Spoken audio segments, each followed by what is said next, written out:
ਬਿਠਾ ਲਓ ਇਹ ਸਪੇਸ ਨਹੀਂ ਹੈ ਇੱਥੋਂ ਲੈ ਕੇ ਹੁਣ ਆ ਜਾਓ ਤੁਸੀਂ ਕਹਿੰਦੇ ਕਿ ਉਹ ਪੇਸ਼ ਕਰੋ ਕਹਿੰਦੇ ਇਹ ਵਿੱਚ ਤੁਸੀਂ ਨਾ ਕੇਸ ਮੇਰਾ ਉਦੋਂ ਤਾਂ ਨਹੀਂ ਉਦੋਂ ਮੇਰਾ ਤਾਂ ਹੈ ਹੀ ਨਹੀਂ 3 ਵਜੇ ਤੁਸੀਂ ਕਿਤੇ ਲਾਈਵ ਦਾ ਤੁਸੀਂ ਇਸ ਤਰ੍ਹਾਂ ਕੋਈ ਬੰਦਾ ਨਹੀਂ ਜਾਣਦਾ ਠੀਕ ਕੋਈ ਜ਼ਰੂਰਤ ਨਹੀਂ ਆਰਾਮ ਨਾਲ ਨਾ ਕੋਈ ਗਮਲਾ ਟੁੱਟੇ ਨਾ ਸ਼ੀਸ਼ਾ ਟੁੱਟੇ ਕੋਈ ਲੋੜ ਨਹੀਂ ਉੱਤੋਂ ਦੀ ਆਏ ਇੱਥੇ ਆਉਣਾ ਤੇ ਇੱਥੇ ਲੋਕਾਂ ਨੇ ਨਾ ਆ ਜਾਣਾ ਇੱਥੋਂ ਥੋੜਾ ਰੇਲੀ ਸ਼ਕਲ ਜਾਣ ਕੇ ਹਟਾ ਦੇ ਟਾਣੇ ਕੋਈ ਅੱਧਾ ਘੰਟਾ ਉੱਥੇ ਚੌਕ 'ਚ ਪਹੁੰਚ ਕੰਟੇਨਰ ਅਸੀਂ ਇੱਥੇ ਬਿਠਾ ਲੈਣਾ ਉਹਨਾਂ ਨੂੰ ਕੰਟੇਨਰ 'ਤੇ ਬਿਠਾਵਾਂਗੇ ਉਹ ਜਿਹੜੀਆਂ ਸੀੜੀਆਂ ਉਹ ਅਸੀਂ ਅੰਦਰੋਂ ਬਾਹਰ ਨਿਕਲਦੇ ਹਾਂ ਨਾ ਇੱਥੋਂ ਆਉਣਾ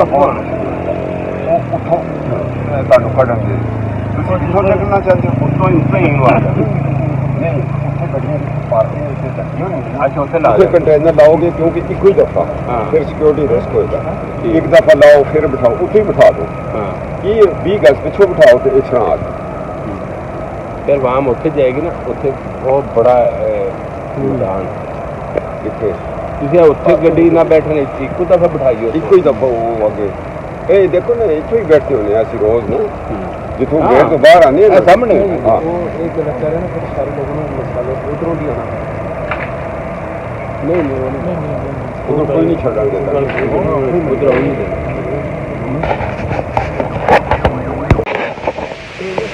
ही लाहौर में वो वकील का अच्छा चलो इस गल पे आइए कुछ राय लो जी ले आए हो फिर कितने जाओ